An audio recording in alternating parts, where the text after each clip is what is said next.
Hello everyone, welcome to Vin's kitchen. అన్నంలోకే కాకుండా ఇడ్లీ, దోశ, వడలు లాంటి టిఫిన్స్లో కూడా కాంబినేషన్గా తీసుకోగలిగే టమాటా పుదీనా పచ్చడిని టేస్టీగా ఎలా ప్రిపేర్ చేసుకోవచ్చో ఈరోజు వీడియోలో చూద్దామండి. ఈ పచ్చడిని ప్రిపేర్ చేసుకోవడానికి ముందుగా స్టవ్ మీద ప్యాన్లో 1 టేబుల్ స్పూన్ ఆయిల్ని వేసుకుని ఆయిల్ హీట్ అయిన తర్వాత 10 నుంచి 15 పచ్చిమిరపకాయలను ముక్కలుగా చేసుకుని వేసుకోవాలి. మిరపకాయల సైజు, స్పైసీని బట్టి మీ టేస్ట్కి తగ్గట్టుగా కారాన్ని అడ్జస్ట్ చేసుకోవచ్చు. ఇందులోనే 2 చిన్న కట్టల పుదీనాను శుభ్రం చేసుకుని వేసుకోవాలి. అలాగే పుదీనాకు ఇలాంటి లేత కాడలు ఉంటే వాటిని కూడా పచ్చళ్ళలో ఉపయోగించుకోవచ్చు. పుదీనాతో పాటుగా కొద్దిగా కొత్తిమీరను కూడా వేసుకోండి. కొత్తిమీరను కూడా కలిపి వేసుకోవడం వల్ల రుచి చాలా బాగుంటుంది. మీకు ఇష్టం లేకపోతే స్కిప్ చేయవచ్చు. పుదీనాలోని వాటర్ అంతా బయటకు వచ్చి దగ్గర పడేంత వరకు కూడా కలుపుతూ ఫ్రై చేసుకోవాలి. ఇలా దగ్గర పడిన తర్వాత వీటన్నిటిని కూడా ఒక బౌల్లోకి తీసుకుని రెడీగా పక్కన పెట్టుకోవాలి. మళ్ళీ ఇదే ప్యాన్లో 1 స్పూన్ ఆయిల్ని వేసుకుని 1/2 కేజీ వరకు టమాటా ముక్కలను వేసుకోవాలి.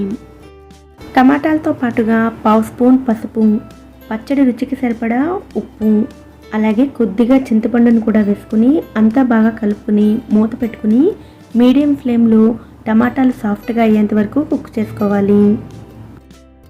టమాటాలు సాఫ్ట్గా అయిన తర్వాత ఇందులోని వాటర్ అంతా కూడా ఇంకిపోయేంత వరకు మధ్య మధ్యలో కదుపుతూ మీడియం ఫ్లేమ్లో కుక్ చేసుకోవాలి.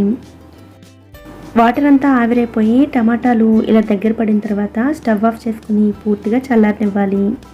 ఇప్పుడు ఒక మిక్సీ జార్లోకి ముందుగా ఫ్రై చేసుకున్న పుదీనా, పచ్చిమిర్చిని వేసుకుని వాటితో పాటుగా 6 వెల్లుల్లి రెబ్బలు, 1 స్పూన్ జీలకర్ర వేసుకుని మెత్తగా గ్రైండ్ చేసుకోవాలి. ఇలా గ్రైండ్ చేసుకున్న తర్వాత ఇందులో చల్లారిన టమాటా ముక్కలను వేసుకుని మళ్ళీ ఒకసారి గ్రైండ్ చేసుకుని పచ్చడిని ఒక బౌల్లోకి తీసుకోవాలి. ఇలా ప్రిపేర్ చేసిన ఈ పచ్చళ్ళలోకి అన్ని పచ్చళ్ళకు ఏ విధంగా అయితే పోపును వేసుకుంటామో అదేవిధంగా ఆవాలు, జీలకర్ర, శనగపప్పు, మినపప్పు, కొద్దిగా ఇంగువ, ఎండుమిర్చి, కరివేపాకుతోటి పోపును వేసుకోవాలి. ఇలా ప్రిపేర్ చేసిన ఈ పచ్చడి కేవలం రైస్లోకి మాత్రమే కాకుండా ఇడ్లీ, దోశ, వడలు లాంటి టిఫిన్స్లోకి కూడా తీసుకోవచ్చు.